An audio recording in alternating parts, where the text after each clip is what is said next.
Hola, Hola, ¿qué tal? ¿cómo estás, Alicia? Bien, hola, mucho gusto. Igualmente. Quería probar para compartir, pero nunca lo hice desde el celu, así que voy a intentar, a ver un poco. Creo que primero te tienen que poner como co-host para que puedas Ah, compartir. Si ahí no, está no vas a... Fernanda, ¿no? Sí, está hablando por teléfono, Fernanda. Creo que sí, que te tienen que poner como co-host, así podés compartir pantalla. Eh, Ahora es Fernanda la host. Ahí está, perfecto. Bueno, A ver, déjame ver que yo ya entré. A ver, ¿dónde tendría que poner el archivo para poder buscarlo?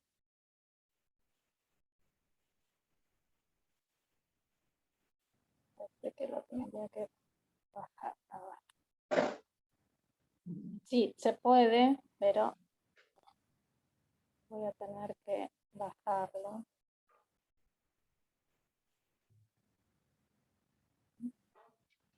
¿Qué somos? ¿Todos host somos? Porque a mí me da acá para que admita. No, no, estás muteada, Fer. No se te oye.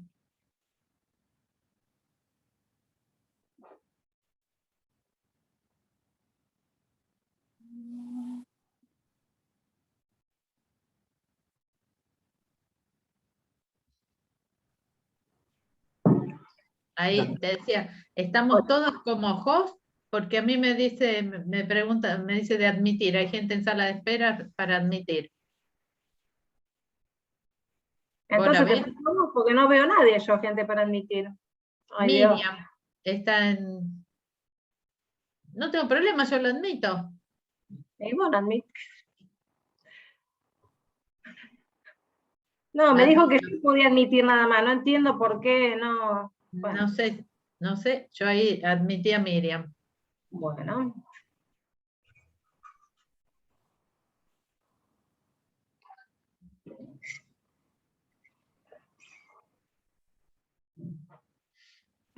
Estoy intentando ver si puedo sacarlo de algún lado al documento. Sí. Yo lo hice en la compu y después me lo pasé al celular. Pues estoy transmitiendo desde el celular que tiene mejor conexión y mejor calidad de imagen. A ver. Claro, yo me hice una ayuda a memoria, pero para mí, egoísta. No sé si lo encontraré. Sí, estamos las tres como co-host. Vos como host, Fernanda, y Paola y yo como co-host.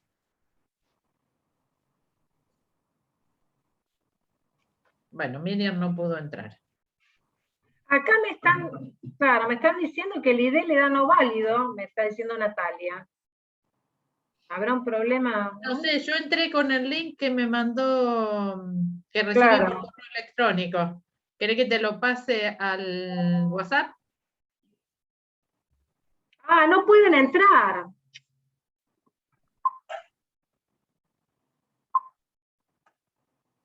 Ese es el tema. Pero ¿y no pueden entrar por qué? No sé, porque dice que con los datos no. Te Me paso pasa, desde... viste que vos me pusiste a mí que pasarme el link, porque yo tampoco podía entrar. Yo entré desde el link que vos me pasaste por WhatsApp.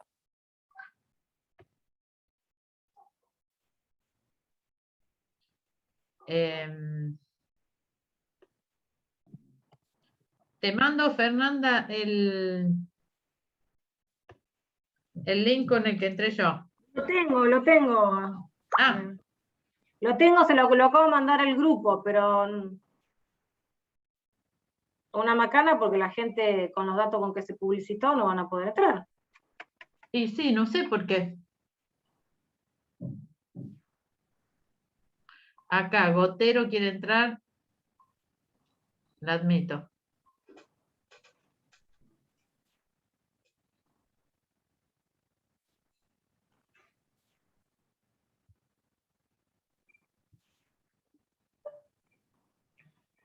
Sebastián, hay gente que me dice que no pueden entrar con esa ID, que es no válido. Ah, eso es lo mismo que me pasaba a mí. Qué raro. Maco la vamos a admitir.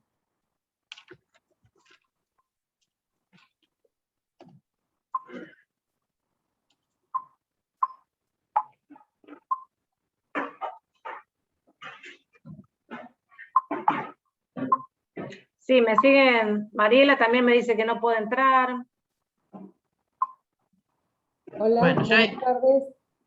Hola, ¿qué tal? Hola. ¿Cómo estás? ¿Qué tal? Buenas tardes. Hay dos notificaciones y en una los últimos 4 números están cambiados.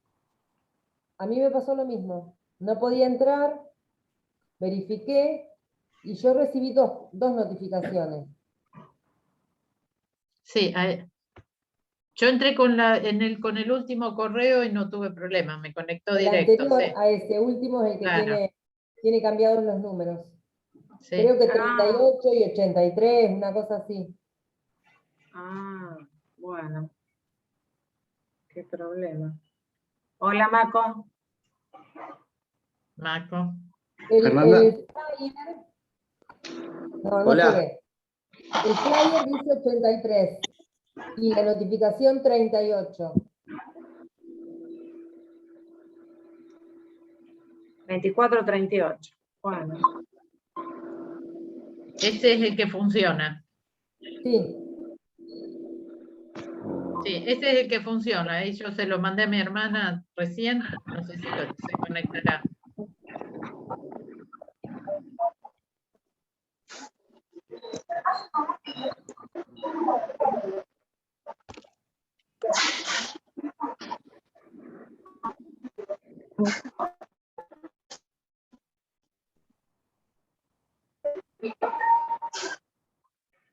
Bueno, esperamos, vamos esperando un rato, porque ahí en el Infocolegio volvió a mandar el link. Hola.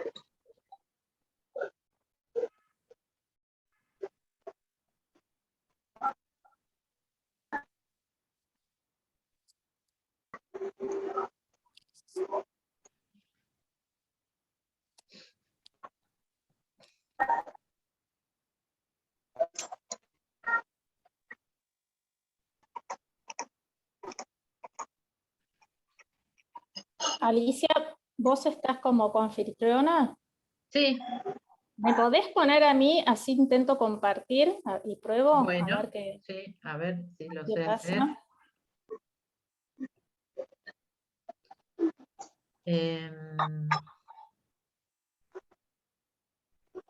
A ver. Espérate que no encuentro desde dónde te puedo.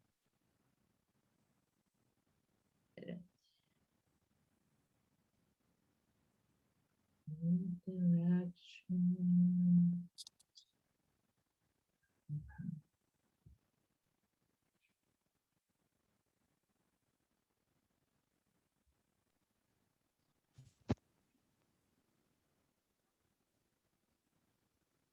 No sé si yo puedo. Fernanda, ¿te fijas si vos podés o pedirle? Porque yo no me doy cuenta si puedo, cómo ponerle cojos a Paola. Para que ella pueda compartir pantalla. No Antes, estaba. antes estaba como cojos y ahora no Pero- está. Sí, ¿Qué pasa? cuando salí y volví a entrar, me fui de co-host. Y si vos pones share, no te dice que pidas autorización, a lo mejor ahí te podemos autorizar. Solo el anfitrión puede compartir en esta reunión. Ah, bueno. Ojos, se escribe C-O-H-O-S-T. Bueno, Sí. Yo puedo.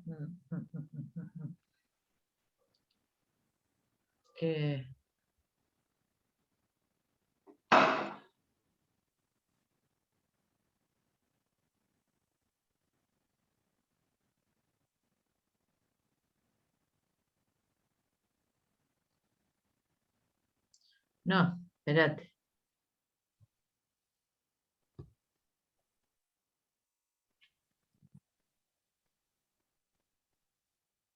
Ah, mira, está Gustavo. Miriam.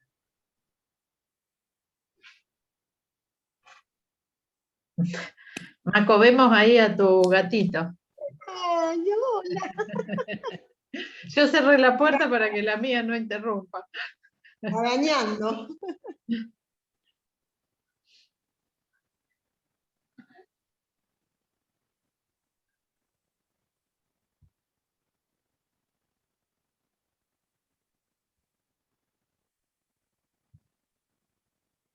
A ver, Paola, ahí si te autoriza a compartir. Ahora sí. Bien, bueno. ok. Ahí ya la pude habilitar. Bueno, genial. ¿Me escuchan? Sí. Perfecto. Bueno, disculpas por los inconvenientes técnicos. Siempre hay inconvenientes técnicos. Siempre tenemos algún tipo de inconveniente técnico. Pero bueno, para no demorar más, en respeto a la gente que se ha conectado en tiempo, vamos a dar comienzo a este encuentro organizado por el Instituto. Perdón, está entrando más gente, ¿la voy admitiendo? Sí, por favor. Por favor. Perdón. Bueno, reitero, vamos a ir comenzando de a poco con este encuentro organizado desde el Instituto de Género, del Colegio de Magistrados y Funcionarios del Poder Judicial de la provincia de Santa Fe, zona sur. El día de hoy nos convoca para tratar un tema que a todos los que trabajamos en el foro de familia nos interpela todos los días, que es el incumplimiento de la cuota alimentaria, que constituye violencia económica de género, que afecta a maternidades e infancias. En el día de hoy contamos con la presencia de la doctora Galeto y de la licenciada Urquizo, y también la idea es un poco abrir el debate, que no sea solo una charla, una exposición, por lo cual a todos los que quieran participar con alguna duda, consulta o un aporte, serán bienvenidos. Lo pueden hacer por el chat o nos avisan, levantan la mano, parecería que la tengo, ahí está, y le habilitamos los micrófonos. Si no es, Alicia, ya está más o menos toda la gente conectada. Sí, yo voy, ahí queda una sola persona conectándose, no hay, por ahora no hay nadie en sala de espera. ¿Vos no ves a la gente que está en sala de espera? No. Bueno, yo los voy admitiendo a medida que los veo. Por eso te pregunto. Bueno, entonces, vamos a comenzar con la doctora Alicia Ana Galeto. La mayoría de ustedes ya la conocen, pero de todos modos los vamos a presentar formalmente. Hola Malvina, ahí te veo.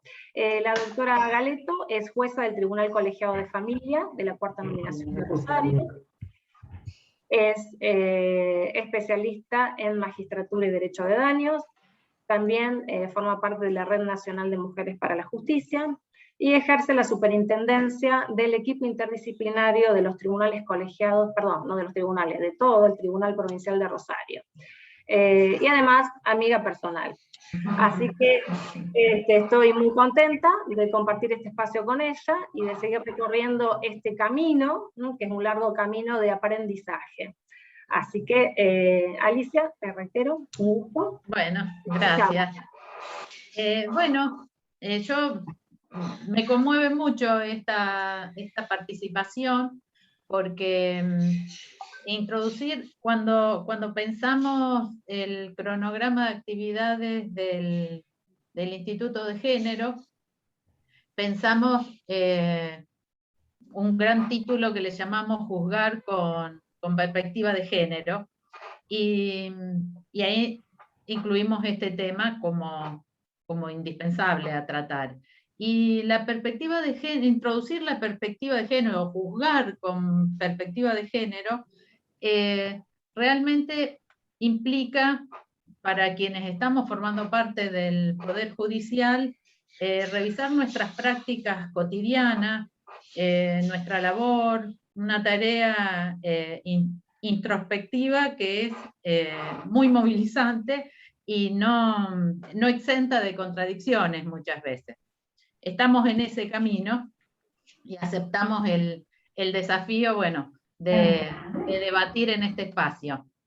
Yo quería que mi participación sea breve, y primero quería introducir un pequeño repaso al marco jurídico de la tutela contra la violencia de género, remarcando lo que son para mí las normas más importantes.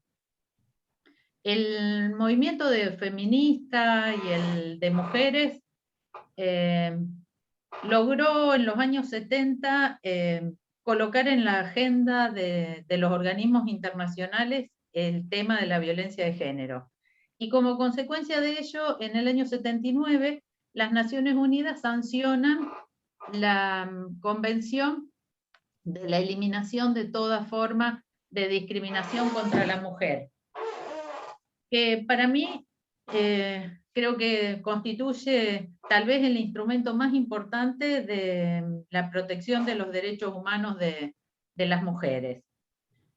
Bueno, no vamos a desarrollar todo lo que es CEDAW, pero me parece importante señalar algunas. Bueno, primero está aprobada por Argentina por ley 23.179 en el año 1985 y está incorporada a la Constitución Nacional en el artículo 75, inciso 22. CEDAW en el artículo 1 define da el concepto de discriminación contra la mujer. Y lo más importante del concepto que señala, dice: discriminación contra la mujer denotará toda distinción, exclusión o restricción basada en sexo que tenga por objeto o resultado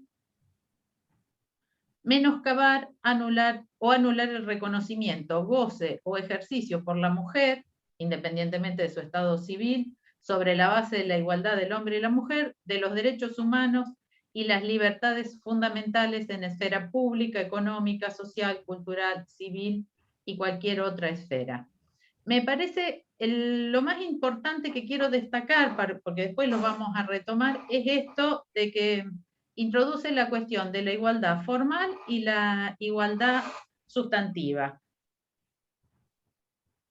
Y brinda, además, establece herramientas para que los estados tomen medidas de acción afirmativa o especiales de carácter temporal para acelerar los cambios que sean necesarios para eliminar la discriminación. Son conceptos que después los vamos a retomar cuando analicemos la regulación que tenemos en nuestro sistema respecto de la obligación alimentaria. También el artículo 2 de CEDAW, perdón, que estoy admitiendo gente y me distrae, discúlpenme. Voy a ver si puedo, perdón que hago una pequeña, voy a ver si puedo poner que se admitan a todas las personas, deshabilitar porque me distrae que va entrando gente, perdón. Vamos a poner, estoy impresiono. Ahí está, ahí deshabilité la, perdón que me distraje, pero deshabilité la sala de espera, así puedo seguir el hilo de lo que voy diciendo sin estar mirando quiénes entran. Decía, el artículo 2 de CEDAW es el que establece la obligación de los estados de adoptar medidas adecuadas, legislativas o de otro carácter, que prohíban toda discriminación contra la mujer. Esto también se refuerza con el artículo 4, que prevé las acciones, lo que decía antes, las acciones afirmativas, o sea, medidas especiales de carácter temporal encaminadas a acelerar la igualdad de facto entre hombres y mujeres, especificando que eso no se va a ese trato diferente no se va a considerar discriminación, sino entraña justamente la necesidad de eliminar las desigualdades estructurales. Por supuesto, siempre destaca el carácter temporal de esas medidas. Luego, en el artículo 5, también se da dispone que los estados se comprometen a modificar patrones socioculturales de conductas de hombres y mujeres con miras a alcanzar la eliminación de los prejuicios y las prácticas consuetudinarias y de cualquier otra índole que estén basados en la idea de inferioridad o superioridad de cualquiera de los sexos en funciones estereotipadas de hombres y mujeres. Digo, con estas 3 normas, a lo que apunta CEDAW es justamente a hacer una clara distinción entre la igualdad formal y la igualdad material, y brindar herramientas para que la igualdad sustancial se concrete. Por supuesto, bueno, daríamos como un salto importante. Creo que después otro hito importante que tenemos en el marco jurídico de la tutela de la violencia de género en el ámbito regional es la Convención de Belén do Pará.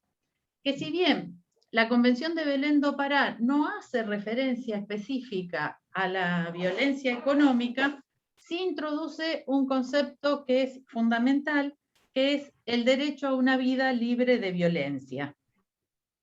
Después, con el mecanismo de seguimiento de la aplicación de CEDAW en el año 2004 empieza a recomendar a los estados que adecuen su legislación interna. Y en esa adecuación de la legislación interna, la Argentina sanciona la ley 26.485, y donde acá sí tenemos claramente definido la violencia económica. Amplía un poco la ley 26.485, amplía un poco las definiciones de Belén do Pará y específicamente define a la violencia contra las mujeres como toda conducta, acción o omisión que de manera directa o indirecta, tanto en el ámbito público como en el ámbito privado, basado en una relación desigual de poder, que afecte su vida, libertad, dignidad, integridad física, psicológica, sexual, económica o patrimonial, como así también su seguridad personal. También incluye las perpetradas por los agentes del Estado. Y habla de violencia indirecta a toda aquella conducta, acción o omisión, disposición, criterio o práctica discriminatoria que ponga a la mujer en desventaja respecto del varón. Después, en el artículo 5, inciso 4, específicamente hace referencia a la violencia económica y patrimonial. Y establece que es la que se dirige a ocasionar un menoscabo en los recursos económicos o patrimoniales de la mujer a través de, entre otras, en el inciso C dice, la limitación de los recursos económicos destinados a satisfacer sus necesidades o privación de los medios indispensables para vivir una vida digna. La limitación o control de sus ingresos también forma parte de la violencia económica. Después en el decreto reglamentario se agrega que en los casos que las mujeres víctimas de violencia tengan hijos y estos hijos vivan con ellas, las necesidades de los menores de edad se consideran comprendidas dentro de los medios indispensables para que las mujeres tengan una vida digna. Por supuesto, esta violencia, cuando estamos hablando del no pago de cuota alimentaria a los hijos, encuadra en lo que se considera violencia doméstica. que está definida también en el artículo 6 como aquella ejercida contra las mujeres por un integrante del grupo familiar, independientemente del espacio físico donde ocurra, que dañe la dignidad, el bienestar, la integridad física, psicológica, sexual, económica o patrimonial, la libertad, comprendiendo la libertad reproductiva y el derecho al pleno desarrollo de las mujeres. Entonces, este es el marco genérico, digamos, a muy grandes rasgos de la protección contra la tutela de las mujeres contra la violencia familiar. Nosotros tenemos, por otro lado, las disposiciones en el Código Civil y Comercial, específicamente el capítulo 5 del título 7 del libro segundo del Código Civil y Comercial, que establece dentro de los deberes, o sea, los deberes y derechos de los progenitores, en particular el derecho a alimento. Estas disposiciones son género neutra o pretenden ser género neutra. Pero cuando nosotros en el desafío de introducir la perspectiva de género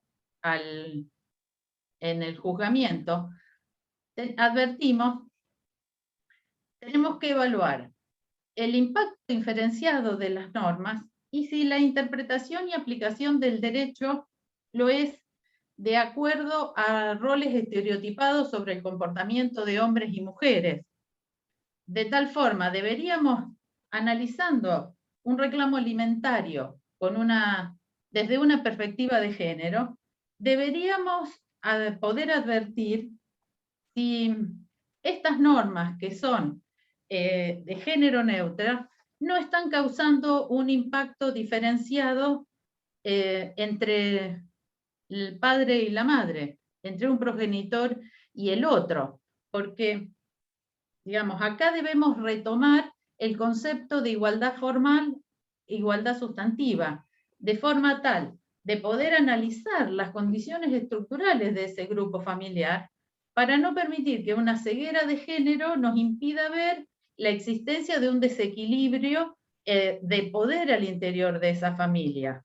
Y cómo tal vez el alimentante incumplidor, con su incumplimiento, lo que hace es continuar ejerciendo el control y el dominio que ejercía sobre la mujer durante la convivencia y poder mantener esas condiciones finalizada la relación de pareja.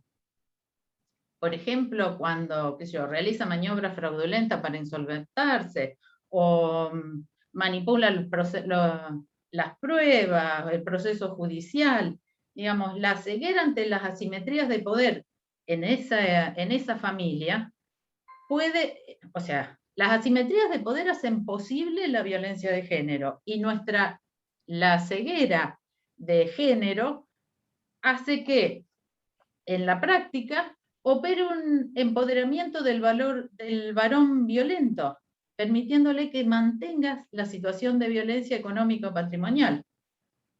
Lo que de alguna forma, digamos, vulnera la tutela judicial efectiva y el acceso a la justicia de las mujeres que son víctimas de esa violencia económica. O sea, este es el desafío que estamos enfrentando, poder encarar dentro de los procesos judiciales esta evaluación, de forma tal de revisar nuestras prácticas, revisar la forma en que tramitamos los procesos judiciales, la forma que aplicamos las normas. Hay las normas que disponen el cuidado de los hijos, el cuidado compartido. Si no advertimos, si no entramos al interior de la historia de esa familia y vemos cómo era el desarrollo de la vida anterior a la interrupción de la convivencia, podemos no advertir la desigualdad que existía, de poderes que existía antes, y de esta forma sobrecargar a la mujer con el cuidado de los hijos. Si si no advertimos de repente los estereotipos por los cuales entendemos que el cuidado de los hijos necesariamente siempre es a cargo de la mujer, podemos estar sobrecargando a uno de los progenitores en relación al otro. Este es el desafío que enfrentamos. De a poco a poco vamos viendo cada vez más resoluciones judiciales que empiezan a modificar, a poner en evidencia estas desigualdades y a tratar de revertir estas condiciones de violencia económica, o sea, tratar de subsanar y no permitir la consolidación de estas situaciones de violencia económico y patrimonial, que en cierta forma limitan los recursos de las mujeres para el desarrollo de su vida, le limitan las posibilidades de, no sé, de avanzar. Es una afectación también a su libertad, de forma tal que los planes de vida de las mujeres se ven interrumpidos o dificultados, genera un daño al proyecto de vida de esas mujeres. Bueno, y es el gran desafío que tenemos. Nosotros estamos en permanente revisión de nuestras prácticas. No sé, tal vez, acá yo tengo mucha gente de mi juzgado seguramente va a apoyar esto que yo estoy diciendo. No quiere decir que estemos exentos de contradicciones y que de repente todavía no hayamos advertido algunas prácticas que deberíamos modificar, cambiar, de forma tal de asegurar la tutela efectiva del derecho de las mujeres a una vida libre de violencia, de cualquier violencia, incluida la violencia económica patrimonial. O sea, es un tipo de violencia que ha sido minimizado. Los estereotipos y esta idea de la mujer como el mito materno y la mujer amorosa y desinteresada, ha hecho que también desde la aplicación de las normas sobre cuota alimentaria, minimicemos el daño que sufre la mujer frente al no pago de la cuota alimentaria y la sobrecarga que significa para ella tener que cubrir las necesidades. Creo que en estos tiempos de pandemia y del aislamiento obligatorio quedó más en evidencia esta situación, porque frente al mismo flagelo que afectó a toda la sociedad, advertimos que la existencia de muchos varones que dijeron, bueno, me quedé sin trabajo, no puedo, yo no llego, ¿cómo voy a hacer ahora? Y en cambio, las madres a cargo de sus hijos, con su esfuerzo personal, suplieron esa ausencia, e igual usaron su ingenio, su energía, poniendo a veces hasta su salud, para cubrir de todas formas, en la misma situación, salieron a cubrir las necesidades de los hijos. Creo que el perjuicio que sufre la mujer al no recibir la cuota alimentaria, el perjuicio económico que surge, quedó puesto en evidencia. O sea, ahora es algo que se nos enfrenta de lleno a la cara y bueno, y nos está, digamos, compeliendo a hacer algo. Creo que eso es lo que a mí más me tiene comprometida en esta conversación, porque siento que el Poder Judicial todavía está en deuda. Me preocupa que ante la deuda del Poder Judicial o la percepción que tienen los usuarios del sistema de que el Poder Judicial es ineficiente, se estén pensando alternativas de resolver esta cuestión, que es de desjudicializarla. Por noticias, digamos, públicas en los medios de comunicación, vimos los proyectos de desjudicializar la cuota alimentaria y que haya un sistema a lo mejor creo que es a través de ANSES que pague las cuotas alimentarias, evitando el paso por el Poder Judicial, porque evidentemente el Poder Judicial no está dando la respuesta esperada, que necesita la sociedad. Sí, bueno, estamos en este desafío. Supongo que ahora Paola podrá traer más críticas a nuestro trabajo, cuáles son por ahí las cuestiones que de afuera se ven y nosotros no estamos viendo. Bueno, te paso la posta, Paola. Gracias, Alicia. A continuación, Paola Urquizo, que es licenciada en Psicología, egresada de la Universidad de Buenos Aires, promotora de Género, Derecho y Salud, especialista en clínica infanto-juvenil, es psicoterapeuta con perspectiva de género y derechos humanos, integrante de la Red Nacional de Salud Mental Perinatal, integrante también del Observatorio del Derecho a la Ciudad, y es fundadora de Familias Monomarentales Argentina. Te escuchamos, Paola, un gusto. Bueno, muchas gracias. Un placer, agradezco muchísimo la invitación. La verdad que compartir estos minutos con ustedes y reflexionar acerca de las formas de violencia invisibilizadas y normalizadas, como decía Alicia, hacia las maternidades y las infancias, es un reto, es un desafío, y creo que bueno, que se haya dado este intercambio entre la justicia o las ciencias jurídicas y las ciencias de la psicología o del comportamiento, de la conducta, me parece que es uno de los caminos, digamos, posibles, porque la realidad es que las problemáticas que tienen que ver con la conflictividad familiar y con la violencia de género en particular tienen que ser abordadas interdisciplinariamente, y la realidad es que bueno, estamos encontrando, digamos, muchas dificultades en poder articular los distintos saberes y conocimientos. Así que me parece que este es el camino, intentar construir un discurso, digamos, nuevo entre todos, por ahí bajando un poco el discurso jurídico, que a veces es bastante incomprensible, ¿no?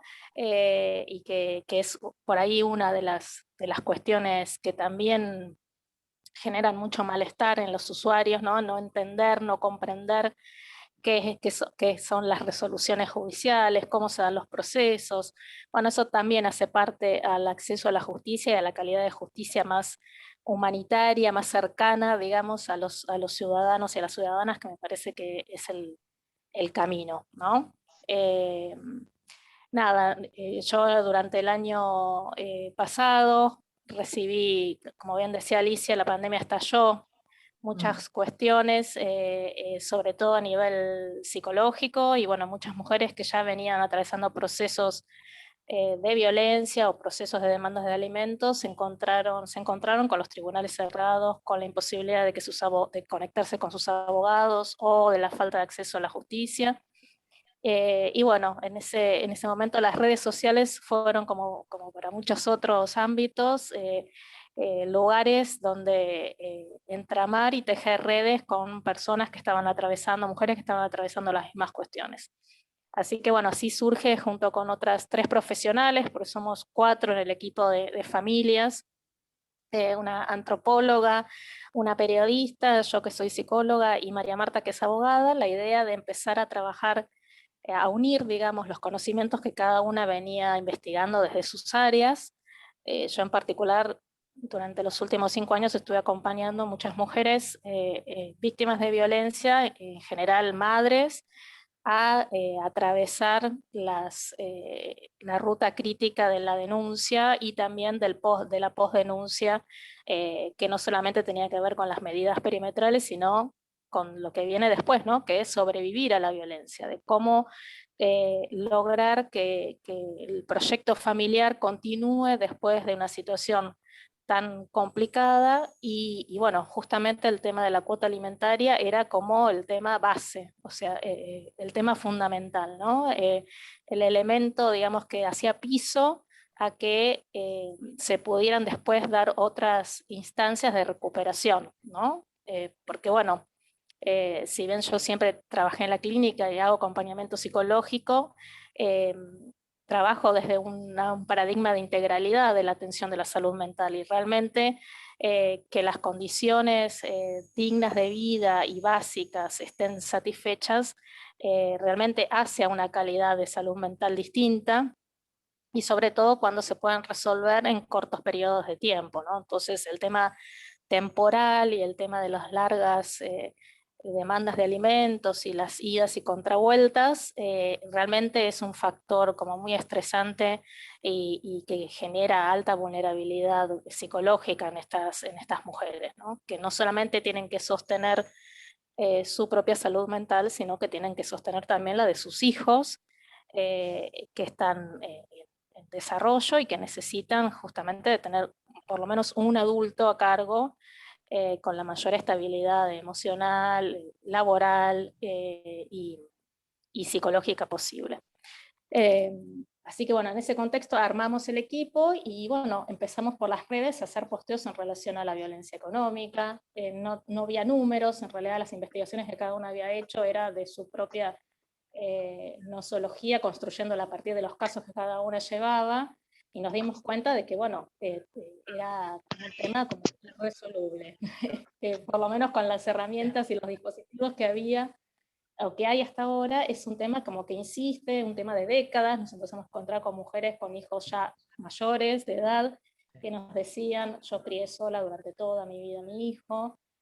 Bueno, muchas de ellas realmente habían logrado superar, pero no sin decir, logré superar esta crisis vital y este momento tan doloroso, pero esto tuvo consecuencias para mi vida, ¿no? Entonces, muchas de ellas por ahí empiezan a comentar acerca de esto que decía Alicia, ¿no? De haber dejado por ahí carreras profesionales truncas, no poder haber rehecho su vida personal o emocional con otra pareja, no poder, ¿no? Haber como pospuesto, digamos, su vida personal, su vida como mujer, en pos de suplir esta falta de parte del progenitor ausente.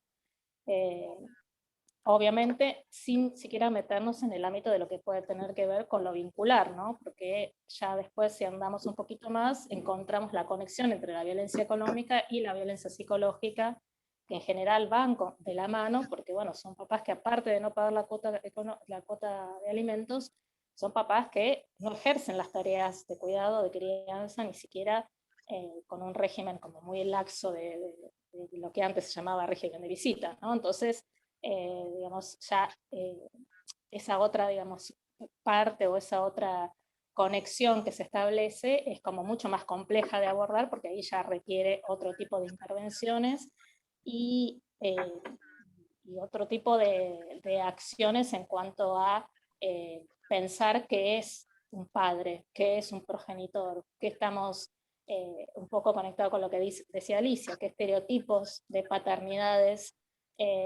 estamos propiciando, estamos teniendo y hacia dónde queremos ir, ¿no? No como por un modelo a seguir, pero sí sabemos que hay vínculos que son más sanos y más propiciadores de un desarrollo más pleno de las infancias que vínculos que son dañinos y que son perjudiciales y violentos. Entonces, digamos, esta es como otra rama que se abre a partir de la investigación o de empezar a poner el foco en la violencia económica que se ejerce por el no pago de alimentos, ¿no? Como que hay algo por detrás también que también necesita ser visto, pero bueno, la idea es empezar por lo indispensable que son los recursos económicos que un niño necesita para poder desarrollarse en un mundo que básicamente está mediado por el dinero, ¿no? Entonces, realmente es un tema que tenemos que poder resolver como sociedad para garantizarles por lo menos un piso de dignidad en su desarrollo. Bueno, yo voy a ver si puedo compartir A ver si lo logramos. si lo logramos. algunas filminas. A ver, compartir.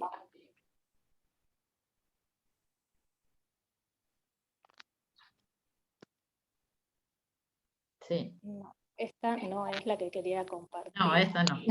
Esa es la de ustedes. Pero si no, no importa. Seguimos.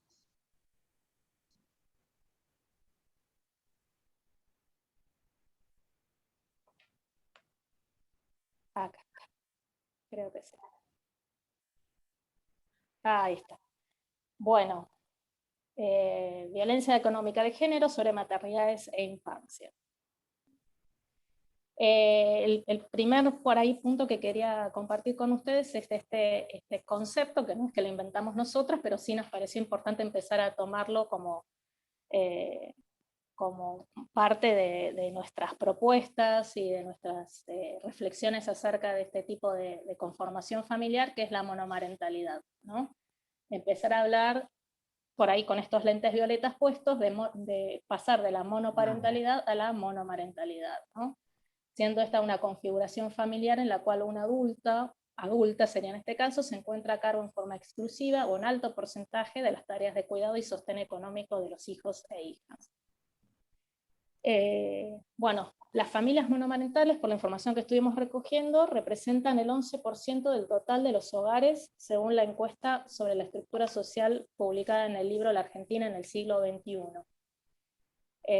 Esto, la verdad que nos enfrenta, digamos, a un mundo nuevo dentro de lo que son las configuraciones familiares, porque si bien se habla de homoparentalidad o se habla de familias ensambladas, digamos, es una conformación familiar que fue aumentando en el transcurso de las últimas décadas, especialmente a partir de, bueno, un poco de la liberación de los movimientos de mujeres, de la lucha contra la violencia, de la sanción de la ley del divorcio en distintos países del mundo, en particular en la Argentina, también del acceso a los medios de inseminación artificial. Entonces hay muchas mujeres que por ahí eligen la monomarentalidad como conformación de familia, y en el caso de Argentina, aparte de que representan el 11% del total de hogares, el 84% de ese 11% está a cargo de mujeres. En nuestro caso, digamos, no tanto porque se elija, digamos, la monomarentalidad, sino porque son en general familias que eran biparentales, que luego de la disolución conyugal se quedan al cuidado de los hijos e hijas, y en muchos otros casos son por ahí producto de relaciones, digamos, que no eran relaciones, digamos, conyugales estables, pero no se logra por ahí conformar un plan de parentalidad compartido en la que ambos progenitores se hagan cargo de los cuidados. Entonces la realidad es que se termina conformando una familia monomarental. Como verán, el tema de los cuidados, digamos, es un tema central cuando empezamos a hablar de monomarentalidades y cuando hablamos de violencia económica de género. Las familias monomarentales en general son familias precarizadas, y confluyen en la precarización factores culturales, económicos y judiciales. Bueno, acá tenemos la feminización de las tareas de cuidado, que es un poco lo que veníamos hablando del rol estereotipado de la división sexual del trabajo. Entonces, las mujeres dentro del hogar cuidando, los hombres en el ámbito de lo público ejerciendo distintas tareas. Y a pesar del avance del movimiento de mujeres, que obviamente ha posibilitado que empiecen a ocupar espacios en lo público, las tareas de cuidado siguieron quedando del lado de las mujeres, con lo cual se conformaron, se empezaron a ver las famosas dobles o triples jornadas, de las cuales en general siempre se habla, un poco producto de este no registro, porque digamos las mujeres lo registramos, pero de esta imposibilidad de lograr la corresponsabilidad, ¿no? En estos términos es que se habla también de la feminización de la pobreza, porque no solamente las tareas de cuidado tienen que ver con un exceso de tareas que queda del lado de la mujer, sino que ejercer estas tareas de cuidado les resta a las mujeres tiempo, energía y posibilidades de ejercer otro tipo de trabajos, y no solo eso, sino que teniendo el techo de cristal, el suelo pantanoso y otros factores que se investigan y de los cuales se habla en el marco de la desigualdad laboral, hacen que la pobreza, digamos, tenga cara de mujer. Por otra parte, tenemos también la falta de acceso a la justicia, porque en el caso de los hogares monomarentales, la mayor parte de las demandas de alimentos son demandas que realizan las madres hacia los progenitores, y son demandas que, salvo que se cuente con prácticamente ningún recurso o muy pocos recursos económicos, realmente se necesita de un abogado privado, aunque bueno, hay muchas asociaciones de abogadas feministas que trabajan, digamos, teniendo en cuenta todos estos factores, y por ahí no requieren, digamos, un aporte monetario al comienzo de las demandas de alimentos, pero bueno, sin embargo, bueno, muchas de ellas obviamente son también mujeres que se ven también precarizadas al atender este tipo de causas. Entonces ahí se da, bueno, el tema de que muchas de ellas cobran sus honorarios como parte de las primeras cuotas de alimentos, y esto, más allá de que obviamente el trabajo de asesoramiento y de patrocinio debe ser remunerado, también nos pone, digamos, ante una, digamos, disyuntiva, diría yo, digamos, como sociedad, ¿no? De cómo una mujer que va a reclamar el derecho alimentario de su hijo, que está igual, que está protegido constitucionalmente, debe, digamos, hacerse de recursos económicos para poder hacer frente a una necesidad económica, ¿no? Estamos como en una, digamos, una realidad como tautológica. Bueno, falta de políticas de asistencia focalizadas en la particularidad de este tipo de conformación familiar, que es producto de diversos cambios culturales y emancipatorios de las mujeres, que es lo que les estuve comentando antes. Ahí se me fue. Y después, bueno, tenemos un sistema laboral que es androcéntrico y centrado en las necesidades del mercado, que invisibiliza las tareas reproductivas. Este es un factor que también tiene implicancia en el momento de los reclamos de alimentos y de las sentencias que los juzgados, ustedes como juezas por ahí realizan, ¿no? Porque la realidad es que hay como una incompatibilidad de parte, digamos, si nosotros decimos que en general son los varones los que tienen mejores salarios, empleos más rentables, o empleos, digamos, en condiciones de formalidad mucho mejores que de las mujeres, porque no han ejercido, digamos, tareas de cuidado, ¿cómo hacemos en los momentos en que se dan las disoluciones conyugales para lograr equiparar las tareas de cuidados en un sistema laboral que a los varones les da 3 días de licencia por paternidad, que no tienen licencia para cuidados de sus hijos, que no pueden pedir un día de trabajo para ir a un acto escolar o para llevarlos al médico, ¿no? Entonces estas son cuestiones que también hay que abordarlas, porque, digamos, por más lentes violetas que los operadores, los jueces o quienes intervienen en la justicia se pongan, si realmente nos enfrentamos a un sistema que no está centrado en compartir los cuidados, en la responsabilidad compartida del ejercicio de las paternidades, es como que siempre nos vamos a encontrar en un obstáculo. O sea, no se va a poder lograr una sentencia, digamos, lo más justa posible si esto no se empieza a trabajar también. Y después, bueno, una falta de marco jurídico de protección integral que ponga el foco en la resolución rápida y sin revictimización de las problemáticas que atraviesan a las familias monomarentales, ¿no? Que por ahí quizás no tanto que falta el marco jurídico, sino que por ahí ese marco jurídico, como decía Alicia, no ha sido lo suficientemente digamos, contemplativo, o no ha tenido la suficiente perspectiva feminista cuando aborda estas cuestiones, para lograr que esto se resuelva de forma rápida y no se revictimice a la mujer con, por ejemplo, la presentación de los tickets del supermercado para realmente justificar que la cuota alimentaria que se está solicitando es la que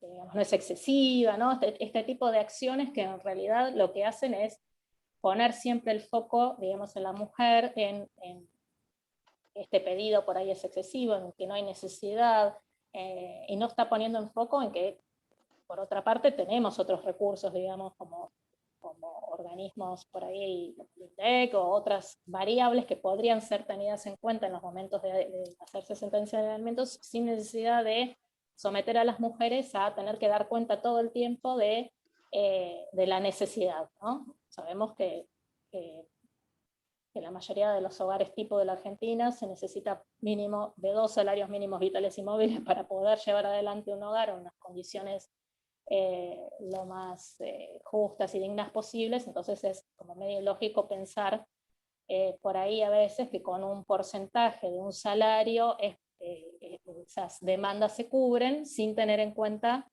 digamos, el tiempo que la mujer no puede dedicar muchas veces a salir a trabajar, digamos, en el ámbito formal de trabajo, ¿no? Entonces, nada, esto, digamos, es un desafío también en el momento de empezar a resolver estas cuestiones. Bueno, nosotros con familias en mayo de este año, como les decía, hay pocas estadísticas. Ahora en el censo que se va a hacer en el 2022 estamos esperando ver la posibilidad de que estas cuestiones empiecen a encuestar y se empiecen a hacer relevamientos. En mayo de este año hicimos una encuesta de 1.220 familias monomarentales a lo largo de Argentina, con el Observatorio del Derecho a la Ciudad, y bueno, en realidad relevamos distintos aspectos de las familias monomarentales, pero por ahí hoy les quería compartir esto, el porcentaje de quienes estaban percibiendo en ese momento cuotas alimentarias. Ustedes verán que es de un 38%. Y bueno, muchas de estas demandas de alimentos se establecieron en contextos de violencia de género intrafamiliar. Con lo cual acá, digamos, es como un llamado de atención y un llamado de alerta, que si bien era algo que nosotros ya veníamos escuchando por el contacto que teníamos con las mujeres, bueno, queda plasmado sobre todo en los casos en los que se inician demandas, se hacen denuncias por violencia, y muchos juzgados, por lo menos acá en Ciudad de Buenos Aires sigue pasando eso, dentro de las medidas de protección, cuando hay niños, no se dictan las cuotas provisorias de alimentos y se sigue insistiendo en que se recurra por la vía correspondiente. Entonces, la verdad que ese tipo de acciones de parte de los juzgados realmente demuestra que no han leído la CEDAW, no han leído Belén do Pará, no han leído la 26485, y no están entendiendo de qué se trata cuando hablamos de violencia de género o violencia intrafamiliar. Entonces me parece que este es un llamado de atención, que esto sí hay que empezar a ponerlo en foco, porque no se puede sostener en este momento del avance del movimiento de mujeres y de cómo todos estamos, digamos, capacitándonos con la ley Micaela vigente y demás, a que un juez civil pueda dar semejante respuesta ante un hecho de violencia, ¿no? Te interrumpo un segundo, Paola. Nosotros acá también ocurre lo mismo que está ocurriendo en Capital. Son muy pocos los expedientes de violencia familiar donde está fijada la cuota alimentaria provisoria. Hay también una práctica al momento de la presentación de la denuncia de violencia familiar, o sea, donde en aquellos expedientes que tenemos cuota alimentaria fijada, son los que están iniciados por abogado particular. Porque la oficina de violencia, o sea, nosotros le llamamos oficina de denuncia, tiene un nombre larguísimo. La oficina que recibe, la fiscalía que recibe la denuncia, no hace el pedido de cuota alimentaria. Muchas veces la misma, o sea, cuando llegan a la Secretaría de Violencia Familiar, se les plantea que van a tener, ya que están en el tribunal, que vayan a la Defensoría para hacer el reclamo. Lo cierto es que donde están fijadas, te diría que la mayoría, si no todos los asuntos, son iniciados por abogado particular, donde hacen el reclamo de todo, denuncian la violencia y piden la fijación de la cuota. Pero hay, digamos, como nosotros deberíamos, los juzgados de familia deberían readecuar su funcionamiento, porque lo que nos agobia son los números. Yo esta mañana tiré los números de cantidad de causa de mi juzgado. En Rosario hay 4 juzgados y los números son similares. Y en el año 2019, de violencia familiar, tuvimos 2.727 causas sobre 6.269 causas, que fue el total del año. Pero ese año, causas de alimentos, hubieron 887. O sea, tendríamos que readecuar, porque la oficina el cúmulo de trabajo que tiene la Secretaría de Trabajo de Violencia Familiar le complicaría la posibilidad de que esto sea un recurso rápido. Pero nosotros estamos, justo es uno de los temas que más nos está sacudiendo al interior de nuestro juzgado y pensando cómo podríamos modificar esa práctica, porque bueno, es un clamor, ya no es una crítica que se hace, es un clamor. Sí. Perdón la interrupción. No, está bien. No, sí, yo la semana pasada también tuve una reunión con la OBD, que también acercamos esta cuestión, porque bueno, muchas mujeres a raíz digamos, de este activismo que tuvimos en concientizar esta cuestión de la violencia económica, del no pago de alimentos, empezaron a decir, bueno, yo quiero iniciar una demanda, quiero denunciar esta cuestión, ¿cómo empiezo? Si no tengo recursos o no tengo abogado. Y la realidad es que una de las salidas podría ser hacer una denuncia por violencia económica en la Oficina de Violencia Doméstica. Pero la Oficina de Violencia Doméstica, por lo menos acá en Cava, no toma las denuncias por no pago de alimentos como violencia económica. Claro. O sea, uno tiene que ir a denunciar la violencia intrafamiliar, digamos, como isofacto, digamos, en el momento que se está dando. Física o psíquica. Exacto. Y dentro de eso, bueno, también denunciar la violencia económica por no pago de alimentos. No alcanza, digamos, el no pago de alimentos como para que esa situación se entienda, digamos, por lo menos como tenemos ahora los dispositivos armados, como una forma de violencia de género. Económica. Sí. Acá en Santa Fe, el patrocinio jurídico gratuito está garantizado a través de las defensorías civiles. O sea, las personas pueden recurrir a las defensorías civiles. Ahora en la pandemia, bueno, generaron un montón de canales de contacto que no necesitan ser presenciales como para recibir asesoramiento y bueno, y poder empezar un reclamo de este tipo. Bueno, para iniciarlo van a tener que venir a la defensoría, pero el patrocinio jurídico gratuito acá en Santa Fe es menos complicado que por lo que he escuchado en Capital, que a veces es un poco difícil de conseguir. Sí, acá está prácticamente colapsado, digamos, es todo lo que sea patrocinio jurídico. Ahora se armaron durante la pandemia 3 comisiones, por ejemplo, de la UBA, que están trabajando en todo lo que tenga que ver con violencia, pero la realidad es que tampoco hay tantos profesionales con formación en violencia. Entonces es como que estamos dando los primeros pasos en todo, y el tema es que por ahí digamos, la gente o las mujeres se están como dando cuenta de las situaciones más rápido que lo que el sistema se ha preparado para resolver esas situaciones, ¿no? Entonces esto hace que los sistemas estén como colapsados porque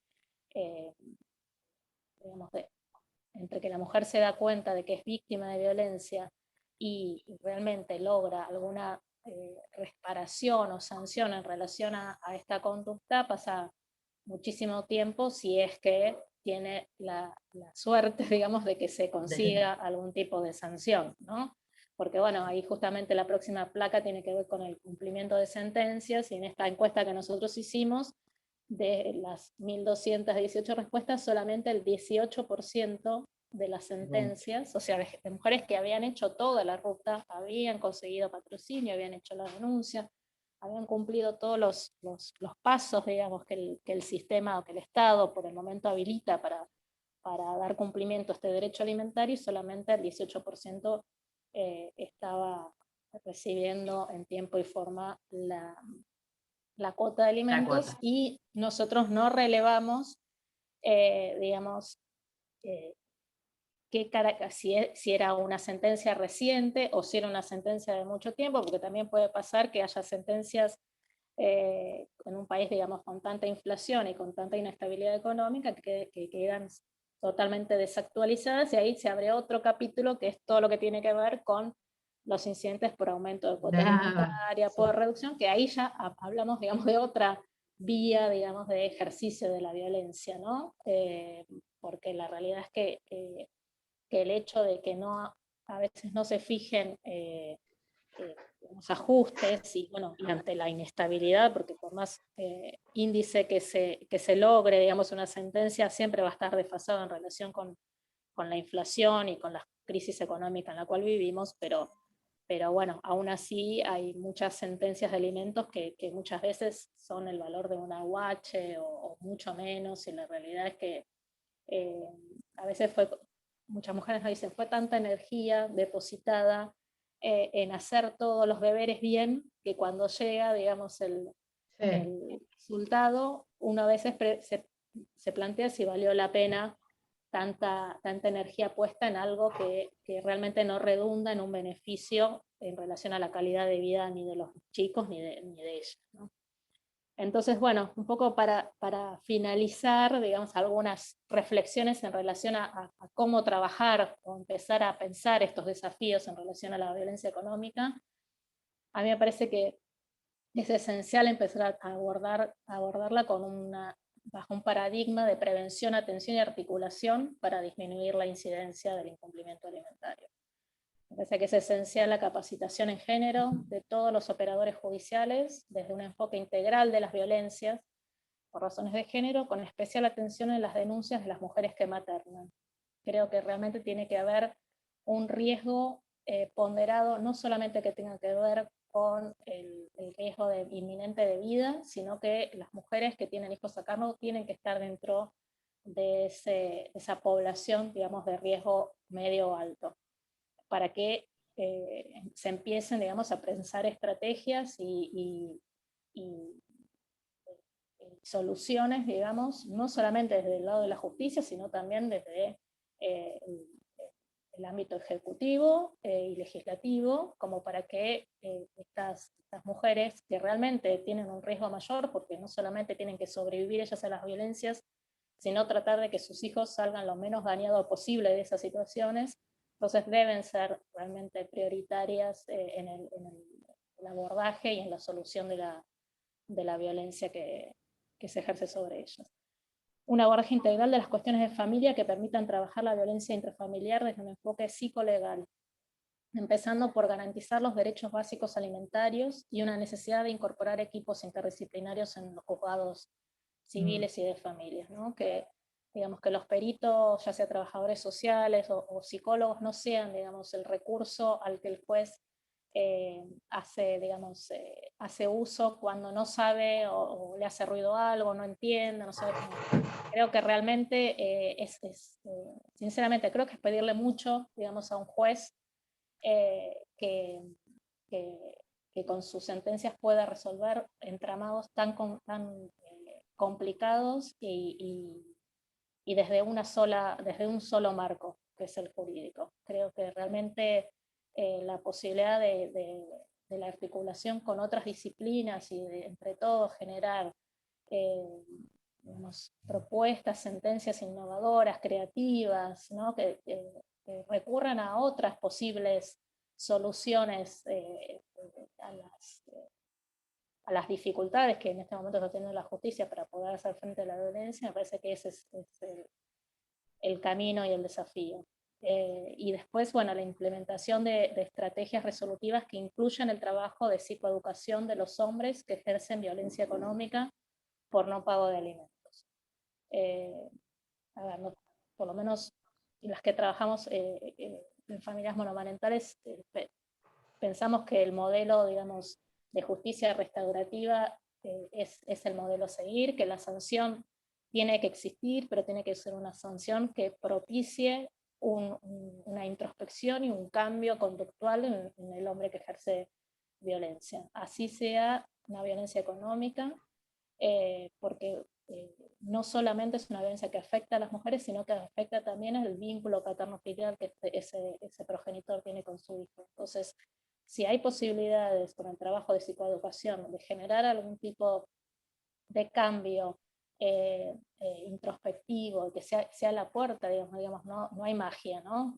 No es que por 2 meses de talleres de psicoeducación realmente vamos a lograr deconstruir años de patriarcado en estos progenitores. Pero sí creo que la oportunidad para que en algunos de ellos se siembre, digamos, la semilla del poder interrogarse acerca de estas acciones y de los daños que están produciendo, que en este momento no hay interrogación posible, porque la realidad es que estos progenitores no se preguntan por qué en muchos casos las mujeres hablan de violencia, o por qué hablamos de que el no pago de alimentos es violencia, realmente no lo registran. Entonces creo que empezar a plantar estas semillas, que quizás en algunos da pie a que empiecen con procesos más profundos de cambio y de construcción, me parece que esa va a ser la vía, como también para empezar a descomprimir cuestiones que no deberían, o por lo menos esperamos que no sigan llegando a los tribunales, ¿no? Que empiecen a encontrarse otras herramientas y otras vías de resolución como más, digamos, más ligadas, digamos, con el vínculo que van a tener que mantener estas 2 personas para toda la vida, ¿no? Porque uno es padre y madre para siempre, no solamente hasta los 18 años, que es lo que la ley, digamos, legisla como obligación ciudadana, ¿no? Entonces, me parece que tomar estos casos como oportunidades para generar algún tipo de abordaje psicoeducativo, interdisciplinario, psicosocial, para empezar a operar en esa simetría de poder y empezar a hacer entender que este hombre está haciendo no solamente este daño, se lo está haciendo a la madre, sino también se lo está haciendo a sus hijos, me parece que es esencial y que es una de las apuestas, digamos, como más importantes y que no se pueden seguir postergando, ¿no? Así que, bueno, un poco eso es lo que quería contarles.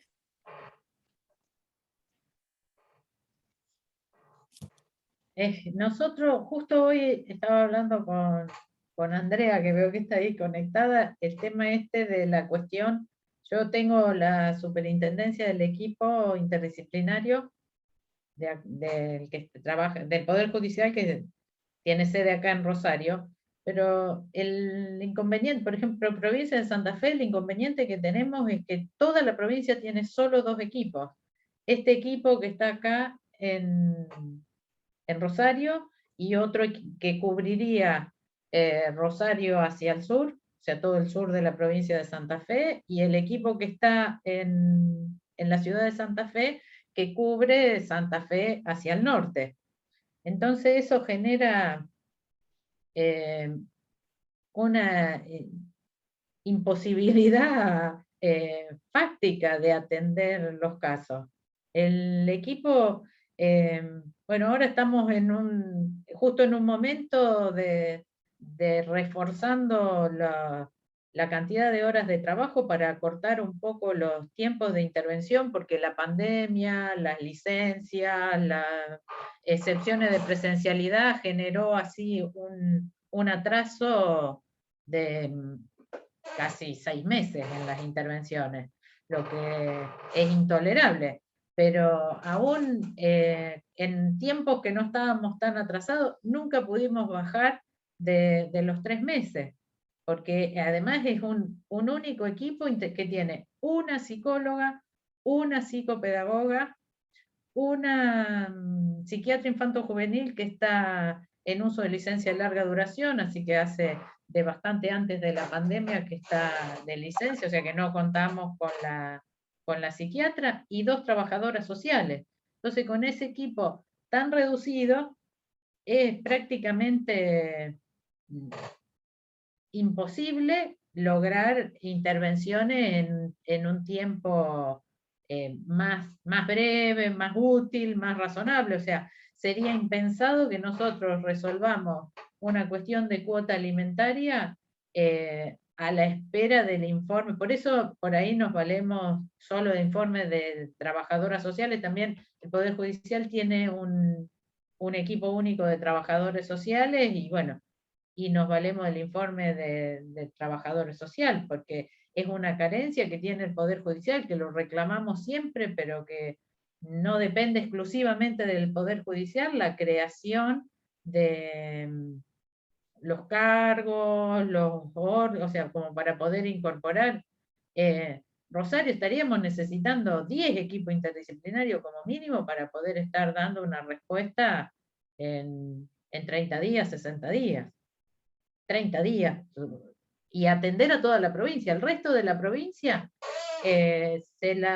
cada juzgado depende de la imaginación del juez o la jueza de familia, qué sistema se organiza con el SAMCON, con las comunas y las municipalidades también, con sus áreas de desarrollo social, también colaboran mucho.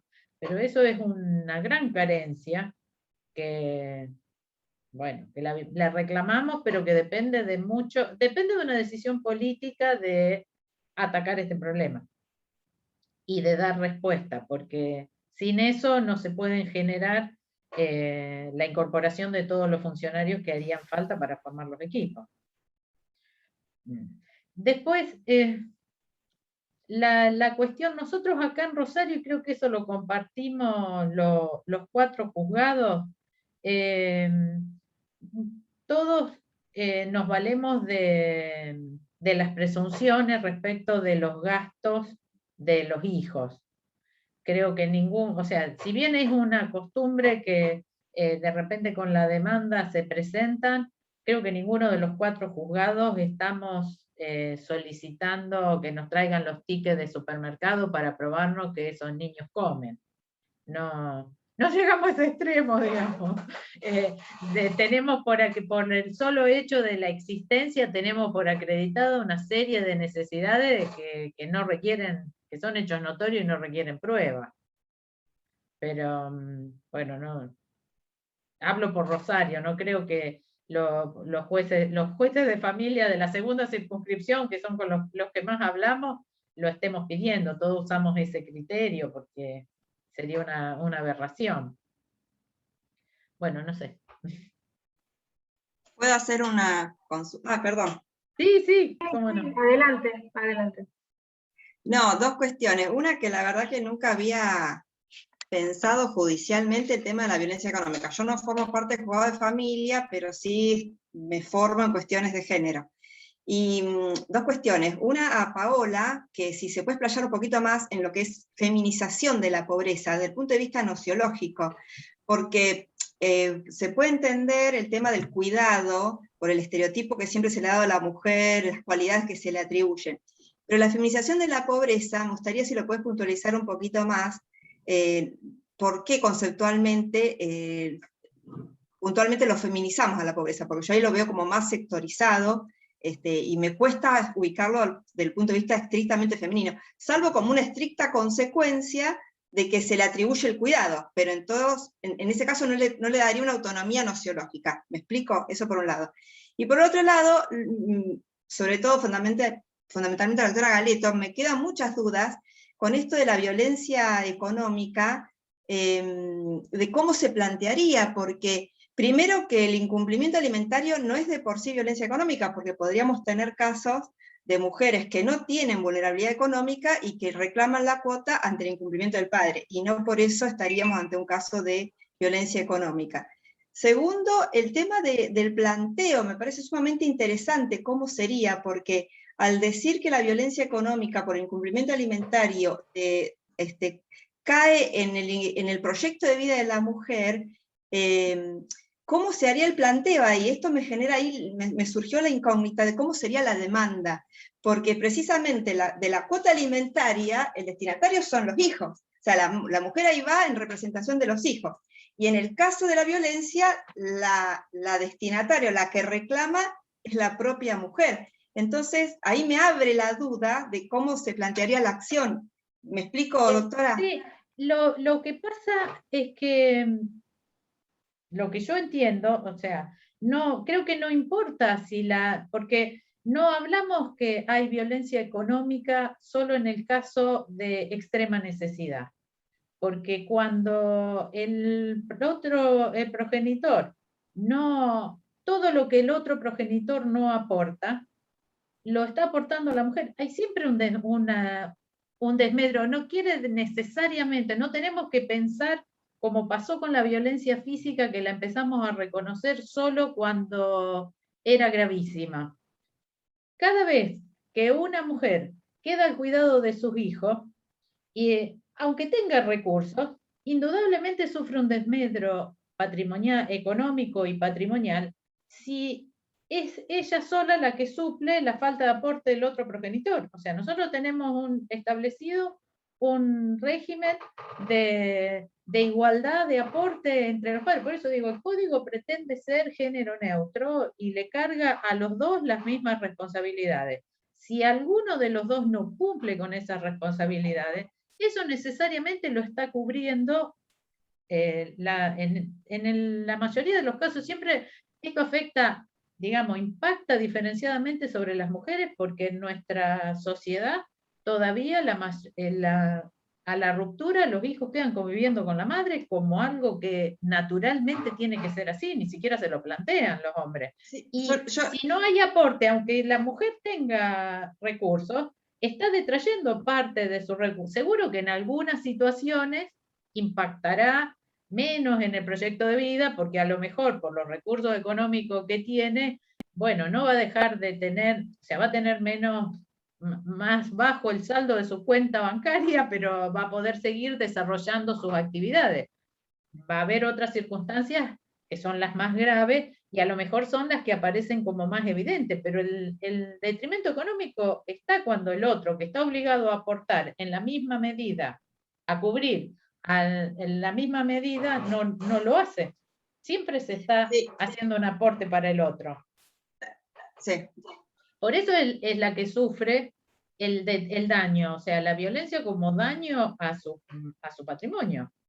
Seguro, la doctora Lucía quiere decir algo. Si se quiere, desmutear, doctora. No la veo. Se tiene que desmutear. Ahí Hola. está. Hola, Ahí está. Lucía. Sí, Ahora sí. Bueno, ahí escuchamos. A mí me parece que yo he abordado mucho el tema desde el punto de vista laboral, que por supuesto es muy importante, pero también antes de estar en la Cámara fui 6 años jueza de familia y antes litigué, así que bueno, tan larga como mi vida, una larguísima experiencia sobre el tema. A mí me parece que un enfoque que se le podría dar a las resoluciones, más allá de cada caso en particular, es que desde el momento en que ustedes vieron que se sancionó hace poquísimo, menos de un mes, una ley donde mujeres mayores de 60 años se les reconoce 1 año de aportes por cada hijo que han tenido, que es un primer pasito a reconocer la cuestión de la política de cuidados. Nosotros hablamos siempre de un paradigma que va, en el caso del derecho del trabajo, desde la protección a la promoción de la igualdad y de las responsabilidades familiares compartidas. Entonces, en la medida en que no se trate de un personaje violento en sí mismo, el padre, riesgoso, peligroso desde algún punto de vista, tal vez habría que hacerle entender, porque incluso esto está estudiado por gente como Stiglitz o como Amartya Sen, que son premios Nobel, en lo que incide el trabajo de cuidados y los trabajos que las mujeres hacen en el hogar en el Producto Bruto Interno. Entonces, el hombre, bueno, vamos a suponer que gana menos, que no puede, que no tiene medios económicos presentes. Bueno, se tendrá que hacer, digo, nada es fácil y nada se logra. Pero también se le puede hacer esa cuenta, esa ecuación. Bueno, mire, si usted gana menos, si usted no puede, pero entonces esté más tiempo a cargo de sus hijos, cuídelos durante un mayor tiempo, porque realmente el cuidado que recae tanto sobre la mujer, le resta muchísimo tiempo al proyecto de vida, a poder hacer otras cosas, a tener sus espacios de tranquilidad, a no tener que ocuparse de todo. Entonces se pueden hacer a lo mejor compensaciones cuando se fijan los alimentos, de decir, bueno, está bien, si usted no puede tanto porque ella gana más, pero sí puede hacerse cargo de otras cosas que van a ir en beneficio de los chicos, de su relación con ellos y de la madre, ¿no? De llevarlos y traerlos a algún deporte, de ir a las reuniones de padres, de controlar la vacuna, hay un sinfín de cuestiones que recaen naturalmente, entre comillas, entre las mujeres, que los hombres pueden ocupar y deben ir ocupando al margen o sin que esté tan presente lo económico. Y esta cuestión que no sé por qué esta oficina que hace reclamos no pide cuota alimentaria, la verdad que lo ignoro y que eso lo hacen los abogados particulares, pero si no es que ha cambiado la ley de aranceles, que lo desconozco, pero creo que no, hay dos anomalías, por así decirlo, en la ley de aranceles respecto de la regulación de los honorarios, que son precisamente la cuestión sobre la cuota alimentaria y la cuestión que tiene que ver con los desalojos. Porque la cuota alimentaria se suman 24 meses, ese es el monto del juicio, y realmente hacer un juicio de cuota alimentaria es muy caro porque después ese dinero sale de lo mismo que se recibe por cuota, porque no va aparte, ¿no? Esto como dato adicional. Pero me parece que hay que insistir.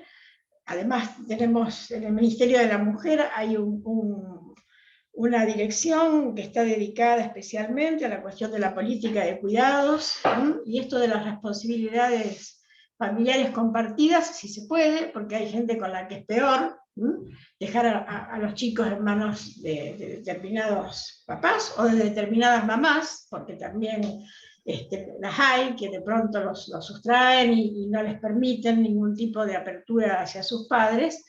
Pero insistir en esto, que es una cuestión económicamente mensurada a nivel mundial y económicamente mensurable, y más en una situación como la de la pandemia, donde, bueno, no solo que a mucha gente quedó sin trabajo y sin ingresos, sino que también creció enormemente, que ya de por sí era grande, el empleo informal. Entonces tampoco hay posibilidad de perseguir mediante un embargo de cuentas o cosas así, porque la persona que no está registrada no está en el sistema.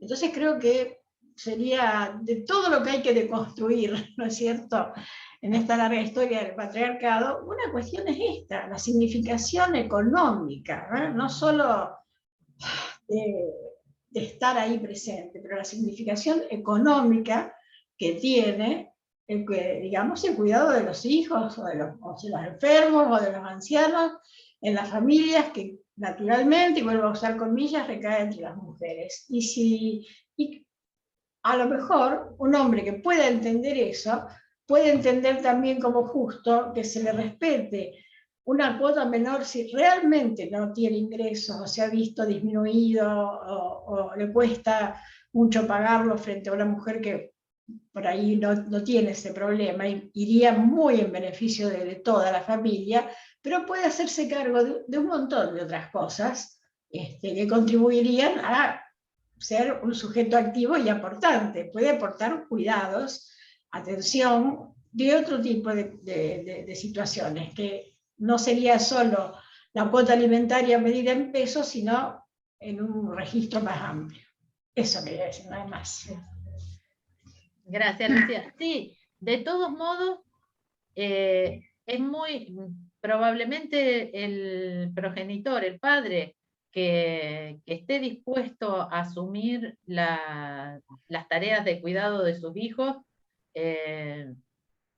son los que menos incumplen con la cuota alimentaria. El cumplimiento del régimen de comunicación, el respetar los horarios. Nosotros tenemos muchísimos incidentes de mujeres que les dicen, por favor, respetar los horarios porque yo trabajo y si llego tarde al trabajo me lo descuentan. Tengo presente un caso mío de una mujer profesional, no me acuerdo si es psicóloga o algo así, que dice, yo no necesito que respetes los horarios porque no puedo cancelar a mis pacientes o dejar a mis pacientes esperando porque vos no cumpliste con el horario de retiro o de regreso del hijo. O sea, la deconstrucción es compleja en ese sentido. Muy difícil. Sí. Bueno, eso nada más. Sí. Creo que quedó pendiente la respuesta de Paola. la de Viviana sobre la feminización de la pobreza.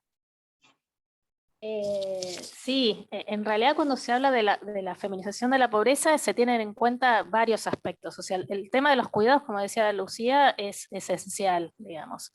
El hecho de quedar los cuidados a cargo de las mujeres culturalmente ha restado a las mujeres posibilidades, energía y tiempo para dedicarse a otras actividades, aún en aquellas mujeres, digamos, que han logrado alguna profesión, han podido capacitarse, ¿no? Pasa siempre de que están o se relatan hechos de que están en la oficina o están en el juzgado o están en el consultorio, pero pensando al mismo tiempo qué se va a cocinar a la noche, si falta en el supermercado, si tomó el medicamento, bueno, digamos, entonces una parte importante de hablar de feminización de la pobreza tiene que ver con los cuidados, con que para dar cierta calidad de cuidados, que la realidad es que los cuidados son necesarios, o sea, no es que podemos prescindir de los cuidados. O sea, somos los humanos una de las razas y una de las especies que tenemos una exterogestación más larga, o sea, los bebés cuando nacen salen de la panza, no son como el potricito que se levanta y al ratito está con la manada corriendo, sino que necesita mucho más años. Yo diría que si bien la ley pone 18 años y se tiende a una autonomía progresiva, pero los niños necesitan, digamos, más corporalidad cuando son pequeños, pero después necesitan más mentalidad, más disposición mental y emocional a medida que se van haciendo más grandes. O sea, un adolescente no necesita tanta presencia de un padre que cambie pañales por ahí, pero sí necesita de un padre lo suficientemente presente, disponible,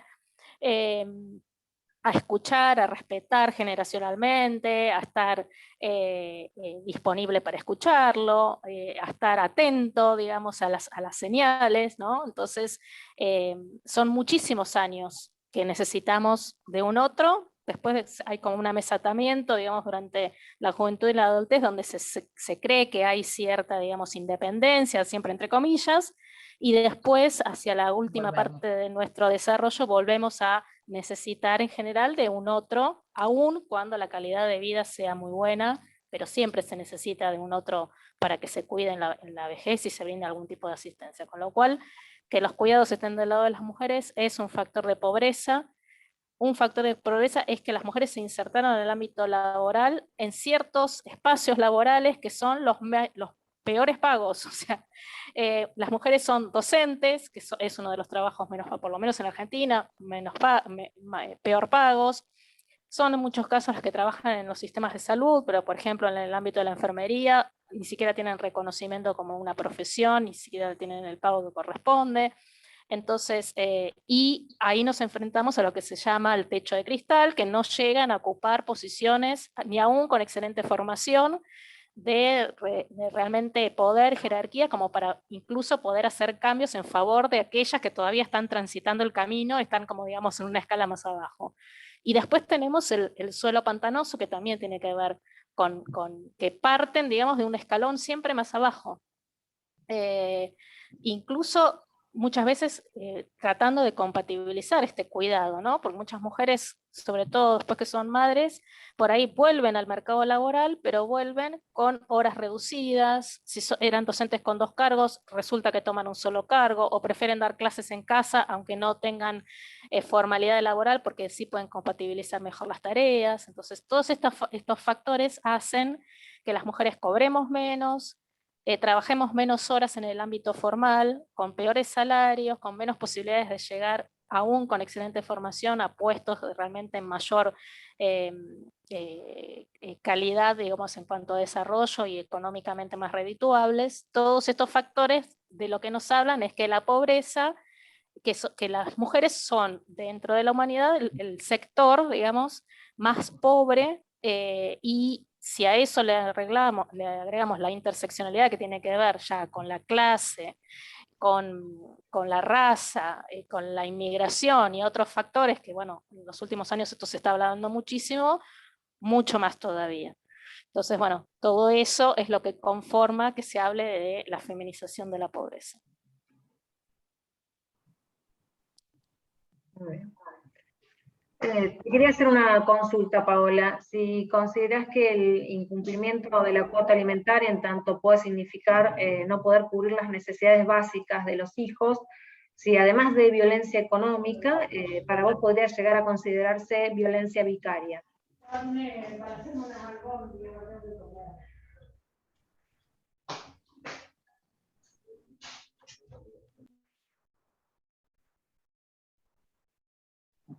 Hola, ¿ahí me escuchan?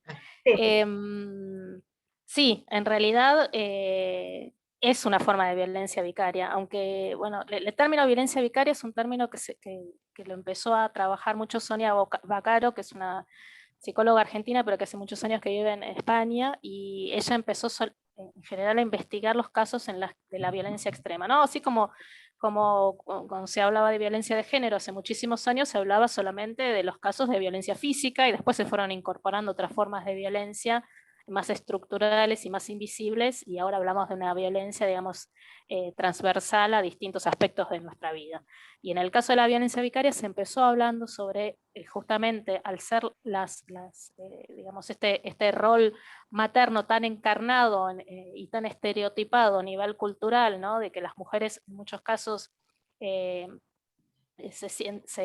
realizan, digamos, o está tan internalizado este hecho de que la maternidad, digamos, es parte fundamental del hecho de ser mujer, y se es mujer solamente si se es madre, y bueno, se entrelaza con estas cuestiones. Entonces en esos casos pues, se empieza a hablar de violencia vicaria cuando el sujeto que produce el daño sabe que va a producir un daño mayor lastimando, en este caso borrando, digamos, matando a los niños frutos de la relación con esa mujer. Pero la realidad es que la violencia económica por no cumplir el pago de alimentos obviamente afecta a los chicos, y es una forma de dañar a la mujer a través de una responsabilidad que le compete al progenitor, ¿no?